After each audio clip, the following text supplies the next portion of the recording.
Hola chicos, siguiendo con nuestra secuencia de videos sobre derivadas parciales, el día de hoy vamos a hablar sobre derivadas parciales pero de orden superior. En el video anterior vimos las derivadas parciales de funciones de 2 y 3 variables de orden 1.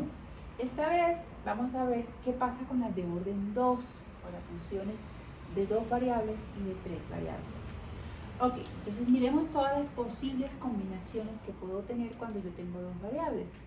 Entonces, como voy a derivar en segundo orden, una función la puedo derivar, esa función de 2 variables, la puedo derivar 2 veces con respecto a x, o la puedo hacer 2 veces con respecto a y, o la podría derivar primero con respecto a x y luego con respecto a y, o la podría derivar primero con respecto a y y luego con respecto a x. Por tanto, para funciones de 2 variables, las derivadas de segundo orden serían 4. Hay 4 posibles derivadas de segundo orden para funciones de 2 variables. Miremos que, como tengo 2 variables, las de primer orden, pues solamente tendría 2 opciones con respecto a x y con respecto a y. Segundo orden, tengo 4, que son estas 4. Miremos que estoy utilizando las dos formas de representar más frecuentemente utilizadas, pero si quiero averiguar cuántas derivadas parciales de tercer orden podríamos tener, entonces de tercer orden podría tener 2 elevado a la 3, o sea 8, y así podríamos ir aumentando. Ok, entonces, ¿cómo se realiza este tipo de procedimiento? Sencillo. Si yo voy a derivar 2 veces con respecto a x dada una función, lo que tengo que hacer es derivo con respecto a x y ese resultado lo vuelvo a derivar con respecto a esa misma variable x. O, por ejemplo, si voy a derivar con respecto a x y y, pues tomaría la primera derivada de la función con respecto a x y ese resultado lo derivaría entonces con respecto a y. Hay un teorema bastante fundamental, un teorema bien particular que nos dice, el teorema de Clairaut, que nos dice que siempre que tenga funciones ojo, esto solo funciona con funciones de 2 variables. Si yo tengo una función de 2 variables y son continuas en el mismo dominio, entonces estos dos resultados, la derivada de la función con respecto a x y luego con respecto a y, me va a dar lo mismo que si derivo la función primero con respecto a y y luego con respecto a x. Luego haremos un ejercicio particular mirando que efectivamente este teorema sí se cumple. Ok, entonces esto sería con funciones de 2 variables. Entonces tengo 4 posibles segundas derivadas, pero veremos que si nos piden todas las terceras derivadas, pues nos tendríamos que sacar 8 resultados y ahí sí distintos, aquí no hay teorema que valga. Ok, para funciones de 3 variables, las de segundo orden, miremos que son 9 posibles combinaciones, xx, xy, xz, y todas las combinaciones que hay. ¿Por qué? Porque resulta que las de segundo orden, las de primer orden, pues equivaldría, pues tengo 3 variables, serían 3 a la 1, o sea, tengo 3 posibles primeras derivadas cuando la función tiene 3 variables, con respecto a x, y o a z. Pero segundo orden sería 3 a la 2, que serían 9, son estas.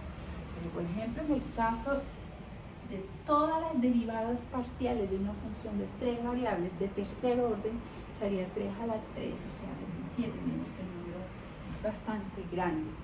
Particularmente, casi nunca nos van a solicitar que encontremos todas las derivadas. Siempre nos van a dar alguna en particular. Dado esta función, determinemos esta derivada en particular. Ok, entonces tengo 2 ejemplos. Uno donde me piden exactamente una derivada en particular y otra donde me piden que efectivamente muestre que este teorema se cumple en esta función. Pues al ser un teorema siempre se va a cumplir. Un teorema nos da la certeza de que esto siempre se cumple, en este caso para funciones de 2 variables. Siempre se va a cumplir. Pero cuando nos dice muestre es que desarrollemos, miremos encontremos la solución para esa derivada y luego la de esta derivada y que esos dos resultados pues deben de ser iguales. Ok, entonces ¿cómo lo vamos a hacer? Entonces tengo mi función de dos variables. Lo que voy a hacer, miremos que yo requiero dos resultados. La derivada de la función, primero derivada con respecto a x y luego con respecto a y. Y luego esa función la voy a derivar primero con respecto a y, con respecto a x. Y al comparar los dos resultados tienen que darnos lo mismo. Ok, entonces miramos a ver qué es la derivada de la función con respecto a x primero. De la derivada de mi función con respecto a x, miremos que en este caso tengo x aquí por fuera con un producto y en el ángulo del seno. Por lo tanto, tengo que derivar como un producto. Regla del producto. Derivo la primera variable x, la derivada de x es 1 y dejo el segundo término sin derivar.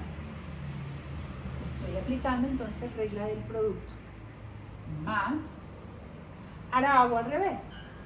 Dejo esta x quieta y derivo seno. La derivada de seno es coseno. Acordémonos que el ángulo no lo movemos, el ángulo queda igual. Por la derivada interna, ¿con respecto a qué? A x, que es donde estoy derivando. Entonces, la derivada de x más y con respecto a x, la derivada de x es 1 más 0. Miremos que es distinto cuando está multiplicando que cuando está sumando.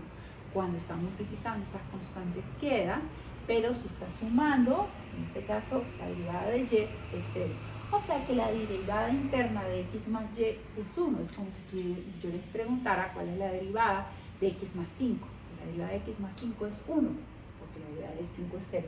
Lo mismo ocurre acá. Entonces, la derivada interna de esta función sencillamente es 1. Ok, ahora derivo esta misma función, pero con respecto a y. Miremos que es un poco más sencillo porque resulta que y solo está ubicado aquí, dentro del ángulo.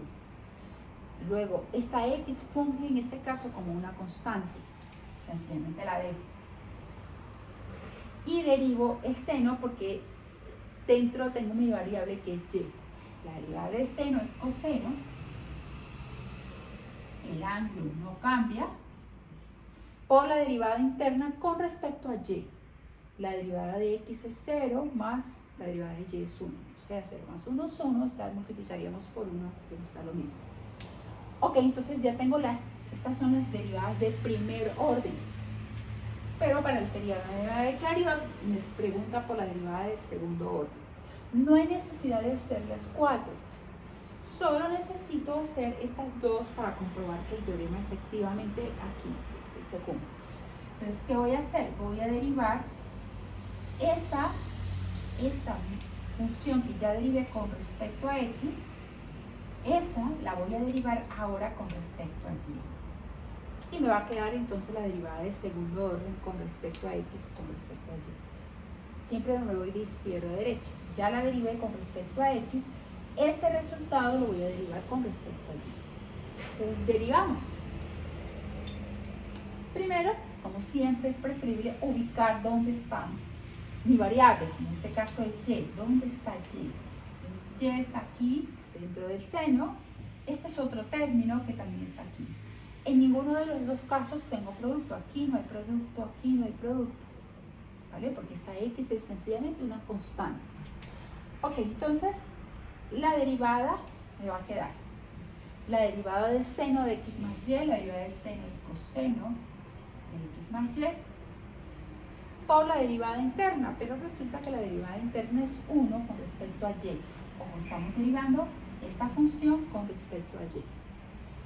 Entonces, la interna con respecto a y vuelve a ser 1. Más esta x queda ahí, una constante, y derivamos coseno. Es preferible no hacer esto, no colocar aquí menos coseno sin un paréntesis. Lo ideal sería abrir un paréntesis o tomar el signo de una vez aquí detrás de la operación. Entonces sería x por menos coseno, que es mejor que quede menos x por por seno. La derivada de coseno es menos seno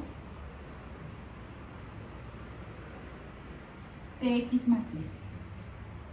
La derivada interna es 0 más 1, 1, que queda lo mismo. Ok, entonces ya esa sería la segunda derivada de la función con respecto primero a x y luego con respecto a eso. Ahora me falta hacer esta otra. Okay. Para eso voy a utilizar esta derivada porque la que requiero es derivar la función con respecto a y, que ya está hecha, y esa la voy a derivar ahora con respecto a x. ¿Qué debe pasar? Que los dos resultados que obtenga aquí deben ser exactamente iguales. Entonces, como voy a derivar con respecto a x esta función, ubico dónde está x. Entonces tengo una x aquí y una x aquí dentro del coseno, lo que hace que necesariamente esa derivada la tenga que estar aplicando regla del producto. Entonces, la regla del producto dice, ¿por qué aplicamos regla del producto? Porque aquí tengo la función, la variable que es x, voy a derivar con respecto a x, la tengo aquí multiplicada por un coseno que también lleva la variable. Entonces aplico regla del producto. Regla del producto dice, deriva esta primera variable, la derivada de x es 1 por segunda sin derivar. Más, ahora hacemos al revés. Dejo esta quieta, esta x quieta, y derivo coseno, pero resulta que la derivada de coseno es menos seno. Entonces hago lo mismo que hice en el caso anterior, por la derivada interna, y la derivada interna de x más y pues es 1 otra vez con respecto a x. La derivada de x es 1, la de y es 0, 1 más 0 es 0. Miremos entonces que efectivamente el teorema se cumple porque estos dos resultados son exactamente iguales. Por tanto, se cumple el teorema de Clairaut. Pues obviamente siempre se cumple, por algo es un teorema. Pero si nos piden muestre que se cumple, lo que debemos de hacer es verificar que al derivar las dos funciones con respecto a x y luego con respecto a y, los dos resultados siempre nos dan lo mismo. En dado caso que suceda que no nos da lo mismo, tendríamos que revisar el procedimiento porque seguramente nos hemos equivocado de alguna forma, porque, insisto, al ser un teorema el resultado siempre se va a cumplir. Ok, adicionalmente también les traigo este ejercicio que en este caso no me piden el teorema de Clairaut, de hecho también es una función de dos variables, pero me pide la derivada, una derivada de tercer orden de una función de dos variables, y en este caso me dicen que tengo que derivar dos veces con respecto a r y luego una con respecto a t, o sea que esto lo podría escribir también como f, r, r y teta. Esto significa derive la función con respecto a r, otra vez con respecto a r y por último con respecto a teta esta función. Entonces siempre nos vamos a ir de izquierda a derecha y por tanto lo primero que tengo que calcular es la derivada de la función con respecto a r. No tengo que hacer todas, en este caso me voy a ir exclusivamente con el orden que me hayan dado. Entonces derivo la función con respecto a r. Entonces en mi función lo que hacemos es ubicar dónde está el r. El r solamente está aquí en el exponencial, solo lo tengo en el exponencial, y este seno de teta sería una constante. Derivo el exponencial, les recuerdo, la derivada de un exponencial es el mismo, tal y como está, idéntico, por la derivada del exponente con respecto a r, la derivada de este exponente con respecto a r. La derivada de r es 1 y la derivada de teta es teta. Lo voy a dejar de aquí detrás. La derivada, esta sería entonces la derivada interna de este exponente. Y seno sería una constante, sencillamente la derivo ahí. Es diferente derivar cuando tengo producto a una suma. Vemos que aquí la derivada, por ejemplo, de y con respecto a x era 0. La derivada de esta función, f de y con respecto a x, esta interna, aquí en suma nos daba 0, pero aquí este término sencillamente nos queda. O sea, si en vez de este producto tuviese una suma, aquí ese seno no quedaría porque sería una constante y la derivada de esa constante sería cero. En mi producto, pues miremos que sí. Ok, ya esa sería la derivada con respecto a R de mi función. Ese resultado nos piden que volvamos a derivar ese resultado, lo tenemos que volver a derivar otra vez con respecto a R. Ok, entonces, ¿qué tenemos que hacer? Mirar dónde está R otra vez. Resulta que R solo está aquí. Todo lo demás sería constante. Esta teta que está aquí es constante, este seno de teta es constante, o sea que lo único que tengo que derivar es el exponencial. Teta es constante, lo dejamos. Derivada de un exponencial es el mismo por la derivada de ese exponente con respecto a R. Entonces la derivada de R teta con respecto a R, la derivada de R es 1 por teta, pues teta. O sea que aquí me quedaría la interna, sería teta, pero como ya tengo aquí una, es preferible simplemente llevarla aquí al cuadrado. Y seno de teta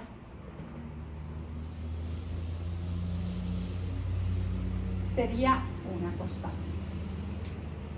Ahora bien, a partir de ese resultado, ya puedo finalmente encontrar cuál es la derivada de la función con respecto a R, otra vez con respecto a R, y ese resultado con respecto a teta. O sea, lo que me piden es derive el resultado anterior, pero ahora con respecto a teta. Ubicamos dónde está el ángulo y tengo problemas porque resulta que tengo un triple producto. Las fórmulas para un triple producto a veces no la tenemos tan en la cabeza. Podríamos agrupar de estos dos términos y luego esta podría ser una opción, o aplicar la fórmula para un triple producto que a la larga lo que dice es derive una función y deje las otras dos sin derivar. Y eso lo vamos a hacer 3 veces, o sea, como la tengo aquí, aquí y aquí, les voy a derivar este teta cuadrado, todo lo demás lo voy a dejar igual. En la segunda voy a derivar esta e a la r teta, y estos dos términos van a quedar iguales. Y por último voy a derivar seno de teta y estos dos términos van a quedar iguales. Y ahí ya queda aplicada la fórmula para cuando yo tengo un triple producto. Entonces voy a comenzar entonces derivando este teta cuadrado. La derivada de teta cuadrado es 2 teta. Y los otros dos términos de este producto, mire, tengo un triple producto, los voy a simplemente a dejar sin derivar.